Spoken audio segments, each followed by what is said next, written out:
Hey everyone. I had been away for quite a bit.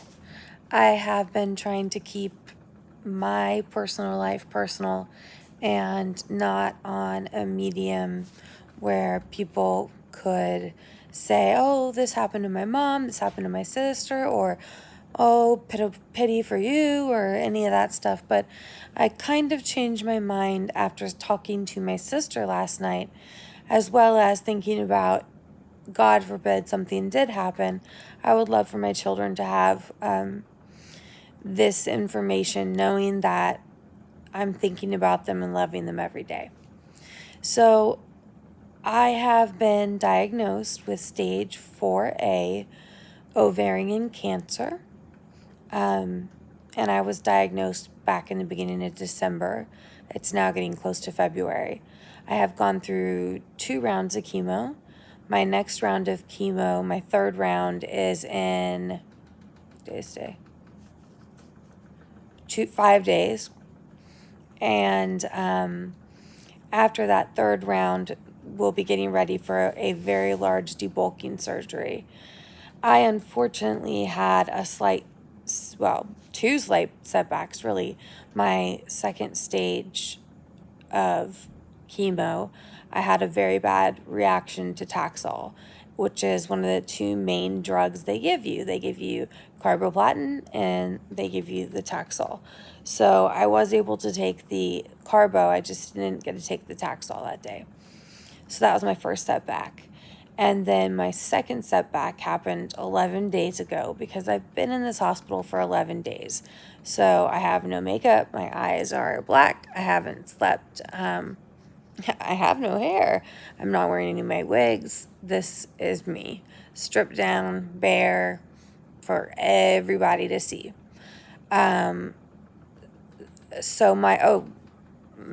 to the stage 4 cancer. I have stage 4 ovarian cancer, and it's low-grade serous carcinoma, along with, I think, papillary carcinoma, papillary is the most common, and then low-grade serous carcinoma, unfortunately, is a worst kind. You're going to see me drinking a lot because they have me on a ton of medications, and my mouth is so dry, and they don't have any Biotene or anything. They ran out. Okay, so first things first, diagnosis. Scary.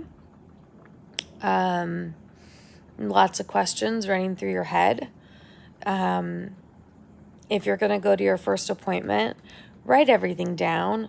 Put your phone on record for volume, and put it in your purse because you're not really supposed to have it. But that way you can go home and listen to it again, because if you're anything like me or anything like anyone that I know, you're kind of in a fog when you go in there and you think, I left and I have a million questions. I didn't ask anything I wanted to ask.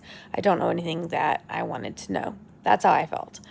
So, make sure you have everything written down. The next part of it that I wanted to discuss today is how your family is going to react, and the guilt that you might feel with that, or what I did. So in my experience, when I found out and I told my family are my support system and everything. We're very close-knit. We come together for everything.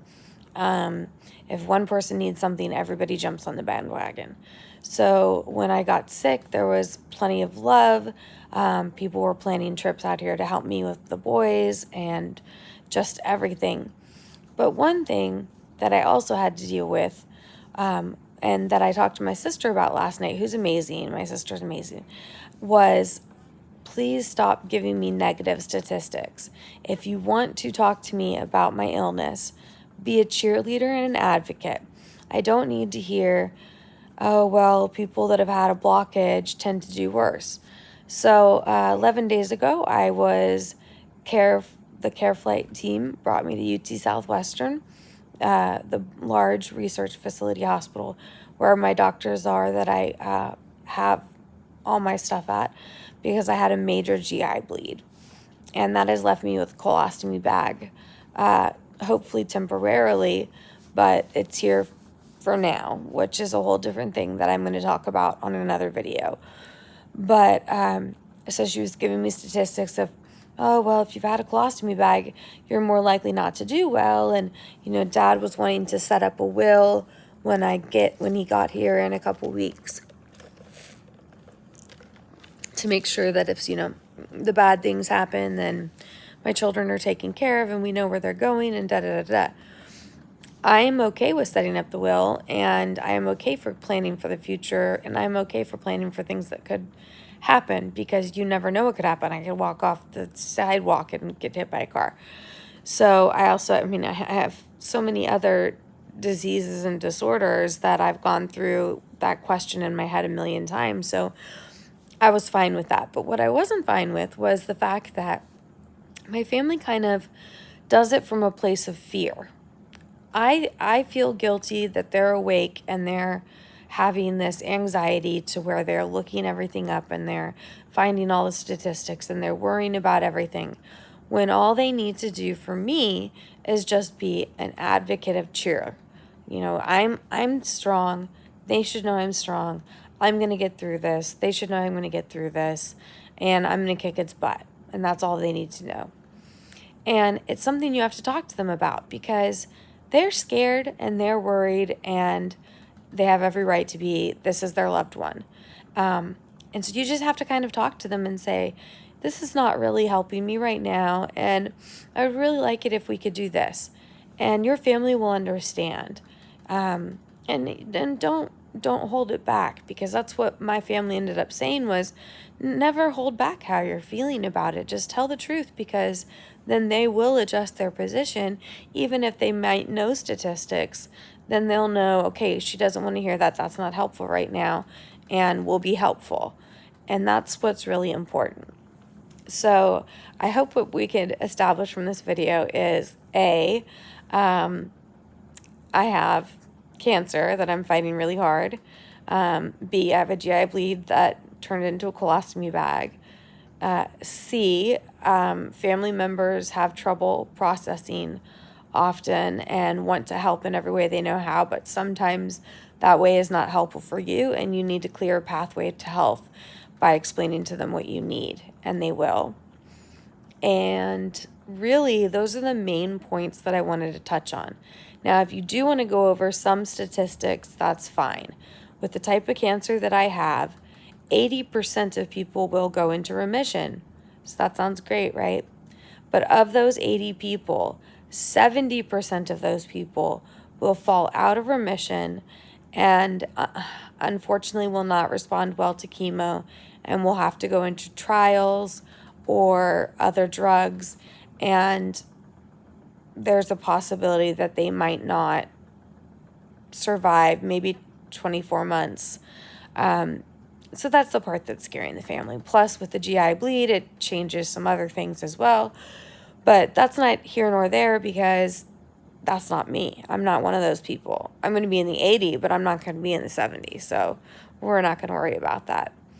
I like to keep things really, really light when it comes to my cancer. Like, heck yes, I don't have to shave my armpits anymore. What? This is great. I don't have to clean the litter box. High five, So anyone wants to comment below, questions, things they're going through. I don't need, like, my mom did this. Have you tried CBD oil?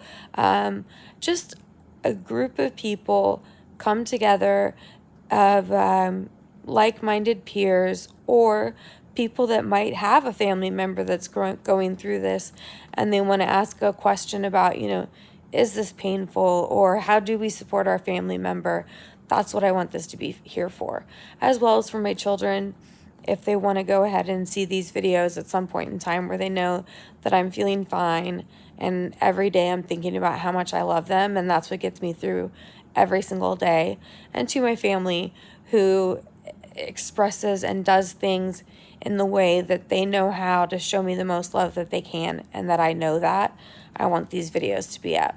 So thanks, guys, for watching, if you're watching, and let's keep the dialogue open if you want to, and I will try to be good about vlogging about this.